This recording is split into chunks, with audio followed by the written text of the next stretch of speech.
Когда впервые в 40 лет пророку Мухаммаду, алейхиссаляту вассалям, пришел ангел Джибриль, мы знаем всю эту историю, когда в каком тяжелом состоянии духовном находился посланник Аллаха, алейхиссаляту вассалям. Куда он отправился в первую очередь? Кому он отправился в первую очередь? Он не отправился к своим друзьям, сподвижникам, сахабам и так далее. Он отправился к Хадидже, ради Аллаху анха. Потому что Аллах Всевышний в Коране говорит, для чего Он сотворил жену для мужа?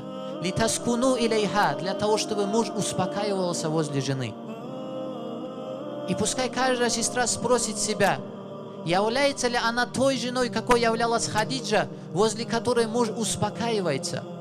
Какие бы проблемы его не окружали, как бы тяжело не было мужу вне дома, приходя домой, успокаивается ли он возле этой жены? И вопрос, что она делает для того, чтобы муж находил возле нее успокоение? Если она только жалуется, что его не бывает рядом, вопрос, что ты делаешь, чтобы он хотел находиться рядом с тобой? Чтобы он знал, что возле моей жены будет успокоение, давай я отправлюсь именно к ней.